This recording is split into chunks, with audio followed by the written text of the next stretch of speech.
Good morning class 11। अब जो हमारा टॉपिक चल रहा था, परसों हमने मेजरमेंट एंड सिग्निफिकेंट फिगर्स पढ़ा था। उसके बाद हमारा आता है scientific notation of its arithmetics. Scientific notation में देखिए, जैसे ये है scientific notation of its arithmetic, इसको समझना है। तो साइंटिफिक नोटेशन में सबसे पहले हम देखिए बात कर रहे हैं, जैसे कोई नंबर है आपके पास, जैसे एक नंबर है, जैसे ये आपका 287325, ये एक नंबर है। अब इस कई डिजिट ऐसी होती हैं जो इससे भी लंबी होती है, जैसे प्लैंक कांस्टेंट की वैल्यू है। तो अगर इनको इस तरह से लिखेंगे तो बहुत लंबा मामला हो जाएगा। तो उसको समझने के लिए क्या होता है कि हम यहाँ पर साइंटिफिक नोटेशन यूज़ करते हैं। इसमें क्या होता है कि वैल्यू को 10 की पावर की फॉर्म पे लिखते हैं। जैसे क्या करेंगे, जो पहली वैल्यू है, जैसे 2 के बाद 873245 है, तो यह पहली वैल्यू को 2 लिख दीजिए। बाकी पीछे क्या है, 873245 ये है, ठीक है। तो इनके बीच में एक पॉइंट लग जाएगा, जैसे 2 पॉइंट लग गया। अब जितनी वैल्यू पीछे 1 2 3 4 5 6, तो इंटू 10 टू द पावर क्या हो जाएगा, 6 हो जाएगा। और ये वैल्यू को फिर से ऐसे लिख दीजिए, 873245। तो ये इसका साइंटिफिक नोटेशन हो गया, ठीक है। तो इसको 10 की पावर की फॉर्म पे लिखते हैं, इसे हम कहते हैं साइंटिफिक नोटेशन, ठीक है। अब जैसे कोई वैल्यू साइंटिफिक नोटेशन की फॉर्म में कोई वैल्यू दी है, जैसे उसका एडिशन करना है, जैसे 2.4 into 10 to the power 2.4 into 10 to the power 4 है, ठीक है। इसमें एडिशन करना है किसका, plus 3.6 into 10 to the power 3 का। तो ये अब साइंटिफिक नोटेशन वाली जो होती है, जब इसमें एडिशन करते हैं तो इसमें हमें ध्यान क्या देना होता है कि जो भी वैल्यू को हम ऐड कर रहे हैं, दो या दो से ज़्यादा वैल्यू हम जिसको ऐड करना चाह रहे हैं, तो उनका जो पावर होनी चाहिए इक्वल होनी चाहिए। जैसे यहाँ पर को समझिए, यहाँ पर को 10 की पावर 4 है ये, और इधर 10 की पावर 3 है। तो इनको हम सीधे ऐसे ऐड नहीं कर सकते जब तक कि इनकी पावर क्या ना हो जाए, सेम ना हो जाए, ठीक है। अब इसकी पावर को सेम बनाने के लिए क्या होगा, जैसे पावर को चेंज करेंगे तो इसको क्या करेंगे, 10 से मल्टीप्लाई कर देंगे इधर, तो ये हो जाएगा 24 into 10 to the power 3 plus 3.6 into 10 to the power 3 हुआ। अब इसमें क्या होगा कि जो वैल्यू है वो ऐड हो जाएगी, जैसे 24 इन देखो 24 plus 3.6 into 10 to the power 3, तो ये हो जाएगा 27.6 इंटू 10 टू द पावर 3। तो ऐसे एडिशन करते हैं, समझ में आ गया। एडिशन करने में हमें ये ध्यान देना है कि पावर को, जैसे ये 10 की पावर 4 थी, ये 10 की पावर 3, या तो हम दोनों की पावर को 4 बना लें और या हम दोनों की पावर को 3 बना लें, तभी वो ऐड हो पाएगी, नहीं तो ऐड नहीं हो पाएगी। तो ये था साइंटिफिक नोटेशन का एडिशन, ठीक है। अब दूसरा आता है सब्ट्रैक्शन। सब्ट्रैक्शन पे क्या है, जैसे यही यही वैल्यू है, मान लीजिए 2.4 into 10 to the power 4 minus 3.6 into 10 to the power 3, ये है, ठीक है। अब यहाँ पर भी फिर ध्यान दीजिए, यहाँ पर भी वही बात है, इसकी पावर देखिए 4 है, इसकी पावर 3 है। जब तक इन दोनों की पावर सेम नहीं होगी तब तक हम इनमें सब्ट्रैक्शन नहीं कर सकते। तो पावर को सेम बनाना है, तो सेम बनाने के लिए क्या हो जाएगा, 24 into 10 to the power 3 minus 3.6 into 10 to the power 3। अब 24 में से 3.6 को लेस कर दीजिए, यानी क्या हो जाएगा, 24 minus 3.6 into 10 to the power 3। तो 24 में 3.6 किया तो ये हो गया 20.4 और इंटू 10 टू द पावर 3। तो ये इस तरह से क्या करते हैं, हम साइंटिफिक नोटेशन करते हैं इसका, सॉरी सब्ट्रैक्शन करते हैं इसका, ठीक हो गया। तीसरा होता है मल्टीप्लिकेशन। मल्टीप्लिकेशन में क्या होगा, जैसे वही वैल्यू है, फिर से 2.4 इंटू 10 टू द पावर 4 इसको मल्टीप्लाई करना है किससे, 3.6 इंटू 10⁻³ से। अब मल्टीप्लिकेशन में क्या होता है कि पावर को सेम करने की जरूरत नहीं पड़ेगी आपको। आप यहाँ पर क्या करेंगे, वैल्यू को मल्टीप्लाई करेंगे। जैसे वैल्यू मल्टीप्लाई हो जाएगी, जैसे 2.4 इंटू 3.6, ये तो आपस में मल्टीप्लाई हो जाएगी, इंटू 10⁻⁴ तो ये था, इसमें ये पावर दूसरी वाली ऐड हो जाएगी, प्लस क्या हो जाएगी 3। समझिए, क्योंकि ये पावर इसकी 4 थी, इसकी पावर क्या थी 3, तो ये दोनों ऐड हो गए, तो क्या बन गया यहाँ पर को 4 + 3 बन गया। तो अब इसको मल्टीप्लाई कर लेंगे 2.6 इसको, तो ये लगभग आपका आता है 8.64 के इंटू 10⁻⁷। ये मल्टीप्लिकेशन हो गया। तो एडिशन हो गया, सब्सट्रैक्शन हो गया आपका, फिर क्या हो गया मल्टीप्लिकेशन, फिर इसके बाद आएगा डिवीजन। अब डिवीजन में क्या होगा देखिए, डिवीजन में होगा आपका, जैसे वो डिवीजन में क्या होना है आपका वही है, क्या वैल्यू है 2.4 इंटू 10⁻⁴ ओवर 3.6 इंटू 10⁻�3। अब इसको समझना है, इसमें क्या है कि इसकी जैसे ये हो गया आपका 24 इंटू 10⁻³ अपॉन 3.6 इंटू 10⁻3, ऊपर चले जाएगी तो 3 - 3 हो जाएगा, तो ये हो गया 24 अपॉन 3.6, तो लगभग ये आएगा 6.667, ये आपकी वैल्यू आ जाएगी। तो इस तरह से इसका हम करते हैं, ठीक है। अब अगला टॉपिक आता है जो बड़ा इम्पोर्टेंट टॉपिक है, रूल फॉर राउंडिंग ऑफ। जब हम राउंडिंग ऑफ करते हैं तो उसके क्या रूल होते हैं ये समझना है, ये बहुत काम का टॉपिक आपका है, ठीक है। तो इसमें देखो 3 पॉइंट होते हैं इम्पोर्टेंट। पहला पॉइंट नंबर 1 क्या है, if the last number is greater than 5। जिस नंबर को हमने राउंड ऑफ करना है उसका अगर लास्ट नंबर जो है, लास्ट जो डिजिट है वो 5 से ग्रेटर है, then the number before its is round off by adding 1 to it। तो उससे पहले वाले नंबर में हम क्या कर देंगे, एक ऐड कर देंगे। समझिए क्या कहा, if the last number is greater than 5, तो क्या होगा, then the number before its is round off by adding 1 to it। एक रूल नंबर 1। रूल नंबर 2 है, if the last number is less than 5, अगर लास्ट नंबर जो है 5 से छोटा है, then the number before its is rounded off by adding nothing. उसमें क्या करेंगे, वो पीछे का नंबर हटा देंगे और आगे कोई भी चीज़ ऐड करने की हमको उसमें आवश्यकता नहीं है। फिर तीसरा होता है, ये थोड़ा सा इसको समझना है, if the last number is exactly equal to 5, अगर वो ठीक 5 के बराबर है तो उसमें क्या करना होता है, then the number before it is round off bye.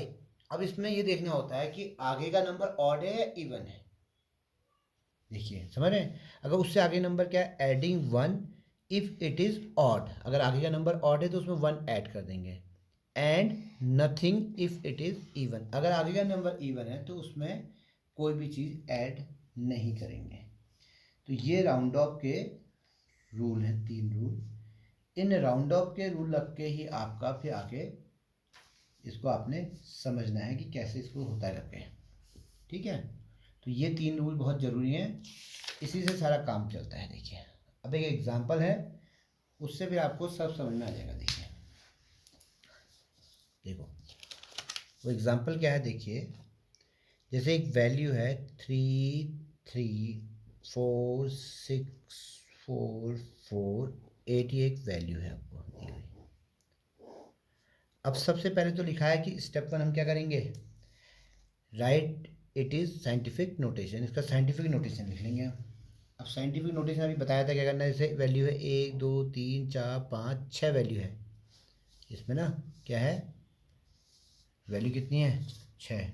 क्या 3 3 4 6 4 4 8 है। तो 1 2 3 4 5 6। तो इसमें लिख देंगे 3.346448 इंटू 10⁶ ये जो वैल्यू हो गई ये साइंटिफिक नोटेशन हो गया इसका। आ गया। अब पहला ये काम होता है, ये हमारा स्टेप 1 होता है कि हम स्टेप 1 क्या करते हैं कि इसका साइंटिफिक जो भी नंबर दिया होगा उसका हम साइंटिफिक नोटेशन कर लेंगे। जो हमने कर लिया साइंटिफिक नोटेशन करके वैल्यू क्या आ गई आपकी 3.346448 इंटू 10⁶ ये वैल्यू आ गई। अब स्टेप 2 है, इसमें आप राउंड ऑफ रूल लगाते हैं। स्टेप 2 क्या है अप्लाई राउंडिंग ऑफ रूल्स।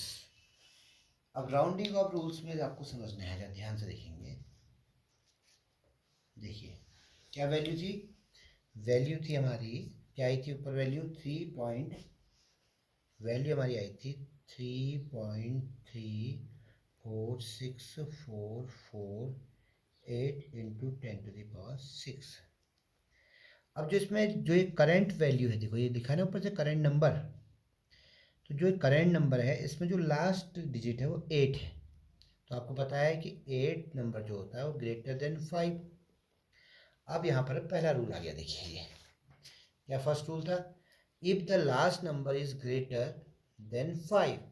अगर लास्ट नंबर 5 से बड़ा है then the number before it is round off by adding 1। तो वही यहाँ पर चीज़ हुई। देखिए ये पहला नंबर जो है ग्रेटर देन 8 है, तो 8 5 से बड़ा है। तो इसमें क्या करेंगे, जो इसका अगला नंबर है 4 उसमें 1 ऐड कर देंगे। तो यहाँ लिखेंगे प्रीवियस नंबर में ऐड 1 2 4। आ गया समझ में पहला पॉइंट। तो जब ये कर देंगे तो ये नंबर क्या हो जाएगा, देखिए चेंज हो गया। अभी नंबर क्या बन जाएगा समझिए इसको। अभी नंबर बन जाएगा, क्या बन जाएगा, 8 की जगह पे रिप्लेस किया तो 4 आगे वाला 5 हो जाएगा। क्या हो जाएगा फिर इसका मतलब नंबर क्या हो जाएगा बताइए 3.344645 इंटू 10⁶। अब देखिए जो करेंट नंबर है अब उसमें लास्ट डिजिट क्या है 5 है, 5 है ना। तो 5 है तो इसका मतलब क्या हो गया 5 ना तो 5 से बड़ी है ना 5 से छोटी है, मतलब 5 एग्जैक्ट इक्वल है 5 के मतलब। तो इसमें कुछ भी ऐड नहीं करेंगे, इवन वही रहेगा, मतलब जो नंबर है ऐड नथिंग। ठीक है। तो अब नंबर क्या हो जाएगा, अब नंबर हो जाएगा 3.3464 इंटू 10⁶। अब फिर लास्ट डिजिट क्या है करंट नंबर में 4। 4 जो है लेस देन क्या है 5 है। ये 4 नंबर क्या है देखिए इसको समझना है आपने। ये जो 4 नंबर है लास्ट का ये 5 से क्या है छोटा है। तो 4 नंबर जब 5 से छोटा है तो आप क्या करेंगे, इसको इसमें कुछ भी ऐड नहीं करेंगे, सीधे हटा देंगे। तो ऐड नथिंग। ठीक है, समझ में आ रहा है, समझ में आ रहा है। तो अब नंबर चेंज हो गया, हो जाएगा ये 3.34 इंटू 10⁶। अभी नंबर क्या है 6 नंबर जो है ग्रेटर देन क्या है 5। तो अगले वाला जो 4 है उसमें क्या कर देंगे फिर से ऐड 1 2 4। ठीक है। इसके बाद नंबर क्या हो जाएगा 3.34 की जगह पर अब इसमें ऐड कर देते क्या हो जाएगा 3.35 हो जाएगा इंटू 10⁶। अब लास्ट नंबर क्या हो गया 5 हो गया। 5 एग्जैक्ट क्या है 5 के बराबर है। देखिए यहाँ पर तो इवन था, देखिए 5 5 के बराबर में अगर नंबर इवन था तो कुछ भी ऐड नहीं करना पड़ा। लेकिन यहाँ पर क्या है 5 5 के बराबर है तो अगला नंबर से पहला नंबर क्या ऑड है। तो अगला नंबर अगर ऑड है तो इसमें क्या करेंगे 1 ऐड करेंगे। तो एडेड 1 2 3। तो ये क्या हो जाएगा 3.4 इंटू 10⁶। ये आपकी वैल्यू हो गई 3.4 इंटू 10⁶। ये तो एक बात हो गई। एक आपका क्या हो गया इसमें पहले हमने साइंटिफिक नोटेशन लिखा, फिर साइंटिफिक नोटेशन से जो वैल्यू बनी उस वैल्यू को हमने राउंड ऑफ किया। ठीक है, अब एक पॉइंट इसमें आता है, अब वो क्या पूछता है कि इस नंबर पे जो आपको ये नंबर दिया था, इस नंबर पे पॉइंट के 2 प्लेस तक सिग्निफिकेंट फिगर बताइए। तो उस समय इसको नहीं लेंगे क्योंकि ये पॉइंट की एक ही प्लेस तक है। अगर वो पॉइंट के 2 नंबर प्लेस तक बोलेगा तो हम नंबर को ये लेना पड़ेगा उस समय 3.35 इंटू 10⁻⁶। इसमें सिग्निफिकेंट फिगर काउंट करेंगे, इसमें कितने हो गए 1 2 3। आगे समझ में? तो ये आपका राउंड ऑफ करने के लिए एक बहुत इम्पोर्टेंट कंसेप्ट आपका हो गया। ठीक है, अब इसके बाद क्या आता है, ऐसी ही वैल्यू को यहाँ पर को सॉल्व करना होता है, सिग्निफिकेंट फिगर निकालने के लिए पूछता है। देखिए उसको आपने समझना है सिग्निफिकेंट फिगर्स के लिए। जैसे ये है, देखो एक वैल्यू लिखी है 2.478 इंटू 5.43 अपॉन 3.698 ये है, और इस वैल्यू में वो आपसे पूछता है कि इसमें नंबर ऑफ सिग्निफिकेंट फिगर निकालिए। ठीक है, अब आप क्या करेंगे, इन दोनों पॉइंट को पहले जो वैल्यू है इनको मल्टीप्लाई करेंगे और जो आएगा इसके साथ इसको डिवाइड कर लेंगे इससे। ठीक है, तो एक वैल्यू आएगी। लेकिन उस वैल्यू में सिग्निफिकेंट फिगर निकालने के लिए क्या करना, ध्यान देना है, उसमें हमको ये ध्यान देना है कि इन तीनों नंबर में ये एक डिजिट है, पहले 2.478, दूसरी है 5.43 और तीसरी है 3.698। तो इन तीनों वैल्यू में जिसमें सबसे लीस्ट सिग्निफिकेंट फिगर होंगे उतने ही सिग्निफिकेंट फिगर इसका आंसर में आएंगे। समझिए, यानी कि देखिए 5.43 में 3 सिग्निफिकेंट फिगर दिख रहे हैं, 3.698 में 4 दिख रहे हैं और 2.478 में भी 4 दिख रहे हैं। तो सबसे लीस्ट कितना हो गया, 5.43 में हो गया 3 हो गया least number, least significant number हो गया 3। तो इसका आंसर जो भी आएगा, ठीक है, उसमें इसको जब कैलकुलेट करेंगे इस पूरी वैल्यू को, तो ये सॉल्व करके आपकी कुछ 3.64 कुछ आएगी आगे को, समझे। लेकिन उसमें जब सिग्निफिकेंट फिगर निकालेंगे तो सिग्निफिकेंट फिगर क्या होंगे, 3 ही होंगे, क्योंकि इस कैलकुलेशन में सबसे लीस्ट सिग्निफिकेंट नंबर कितनी है, 3 है। इस बात को समझना है। तो यही बात को लिखा भी है नीचे मैंने, देखिए in the calculation the lowest number of significant figures determines the number of significant figures in the final answer। ठीक है, क्या कहा मैंने, in the calculation the lowest number of significant figures determine the number of significant figures in the final answer। ठीक है, अच्छा, इसके बाद एक टॉपिक आपका आता है डायमेंशनल एनालिसिस। इसको समझना है। डायमेंशनल एनालिसिस में क्या है, देखिए जैसे ये टॉपिक आपका आया डायमेंशनल एनालिसिस। डायमेंशनल एनालिसिस में सबसे पहले क्या करते हैं, convert unit from to one system to other. अगर हमको किसी यूनिट को एक सिस्टम से दूसरे सिस्टम में कन्वर्ट करना है तो उसके लिए हम ये डायमेंशनल एनालिसिस का यूज़ करते हैं।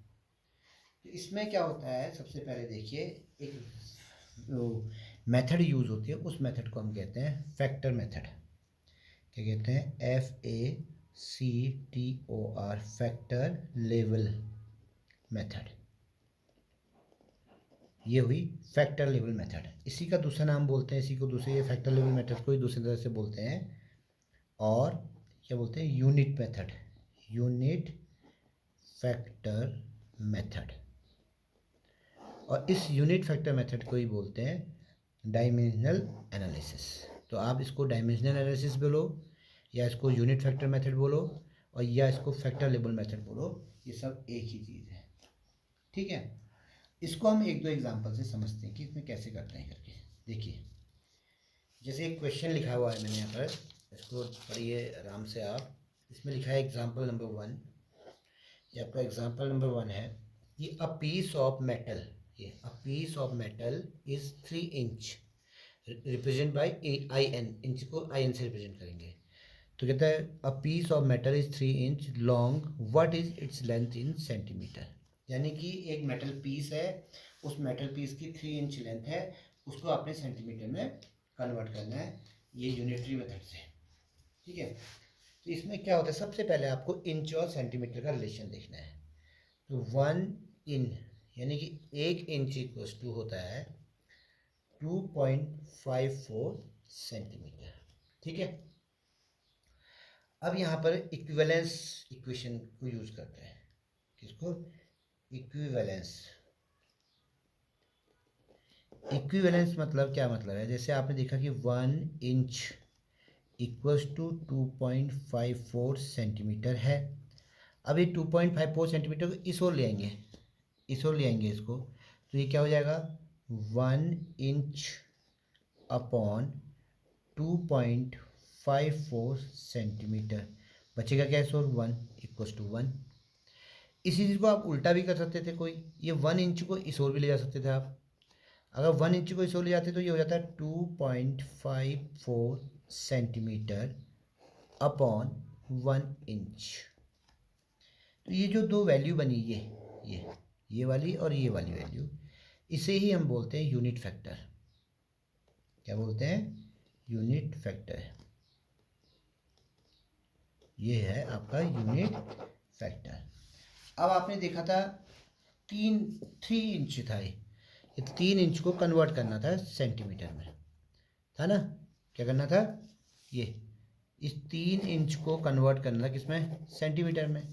तो जो हमारी वैल्यू आई है, ये क्या है? ये वैल्यू बताओ जरा। ये 3 इंच है तो 3 इंच लिखिए, ठीक है? इसको कन्वर्ट करना था तो 3 इंच इक्वल्स टू क्या हो जाएगा? 3 इंच इंटू ये एक फैक्टर ले लेंगे, कितना?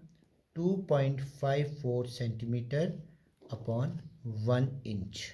कौन सा फैक्टर लेना है ये ऐसे डिसाइड होगा, जैसे 3 इंच ऊपर है तो इसके नीचे वाली वैल्यू इंच जहाँ जिसमें आई होगी, जैसे इसमें इंच है तो इससे मल्टीप्लाई करेंगे।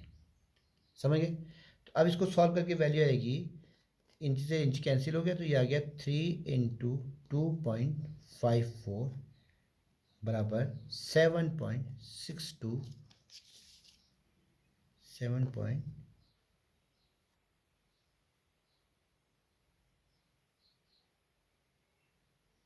सेंटीमीटर। ठीक है, तो इस तरह से आप इसको कैलकुलेट कर लेंगे। ठीक हो गया? आगे समझ में? अच्छा, अब ऐसे इसका एक दूसरा एग्जांपल है, देखिए सेकंड एग्जांपल है। कहता है कि जैसे देखिए सेकंड एग्जांपल में क्या है कि अ जग कंटेन 4 लीटर, ये 4 litre of milk, calculate the volume of the milk in metre cube. 4 litre milk है आपके पास, उस 4 मीटर मिल्क को कन्वर्ट करना है आपने मीटर क्यूब में। वॉल्यूम की यूनिट होती है मीटर क्यूब। तो इसको भी कोई बड़ी बात नहीं, सिंपल कर लेंगे पहले कि 1 लीटर इक्वल्स टू होता है, आपको पता है कितना? 1000 सेंटीमीटर क्यूब। ठीक है, और 1 मीटर इक्वल्स टू होता है 100 सेंटीमीटर। तो आप यहाँ से बन जाएगा 1 m अपॉन 100 सेंटीमीटर, इसको यहाँ लिया है बराबर 1 equals to 100 centimetre upon 1 metre. ठीक है, अब इसमें क्योंकि वॉल्यूम में मीटर क्यूब चेंज करना है मीटर क्यूब में, तो इसको बोथ साइड क्यूब कर देंगे। तो 1 मीटर की अपॉन 100 सेंटीमीटर का होल क्यूब कर देंगे। सॉल्व करेंगे तो ये हो जाएगा 1 metre cube upon 10⁶ centimetre cube बराबर ये हो जाएगा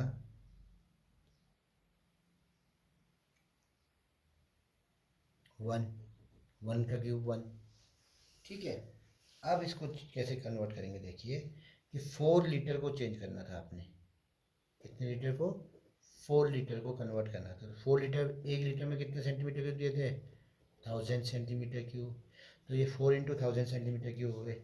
अब इसको यूनिट फैक्टर से मल्टीप्लाई करना है, तो 4 इंटू 1000 सेंटीमीटर क्यूब, तो ये था into 1 upon 1 metre cube upon 1000, sorry वो क्या आया था 10⁶ सेंटीमीटर क्यूब।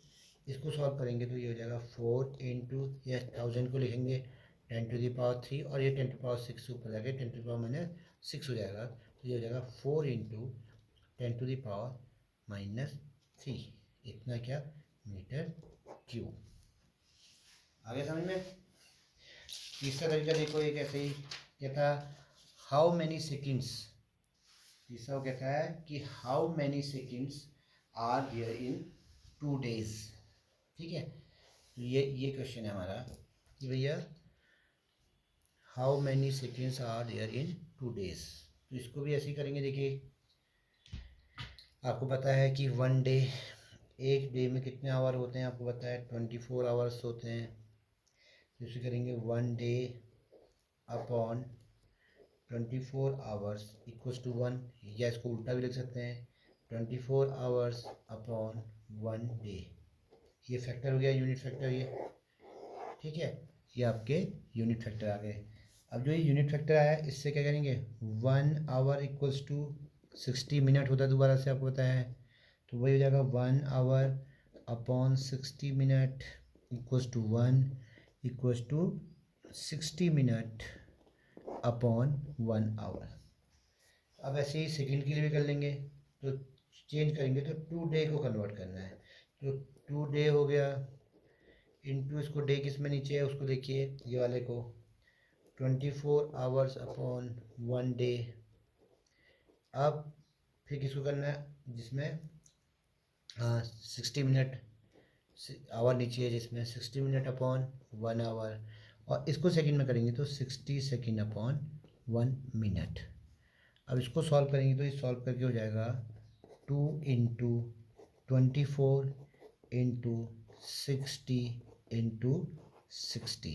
तो इसको सॉल्व करेंगे तो लगभग आएगा 172,800 सेकेंड। आया समझ में। अब आपको करना क्या है कि ये अच्छे से अपनी कॉपी बना के इसको काम को करना है। और एक यहाँ पर कोई एक बात बता रहा हूँ कि ये चीज़ बहुत इंपॉर्टेंट बात है कि जो एक आप अपना होमवर्क करके भेजेंगे वो इस नंबर पे भेजना, व्हाट्सएप पे 9456145933। ये मेरा व्हाट्सएप नंबर चेंज हो गया, तो इसमें अपना होमवर्क करके भेजें आप। और अगर आपको कोई भी कहीं पर कोई प्रॉब्लम है, कुछ पूछना है, तो तब भी आप कॉल कर सकते हैं इस नंबर पे। ठीक है, तो आज की यूनिट यहीं पर हम समाप्त कर रहे हैं। ठीक है।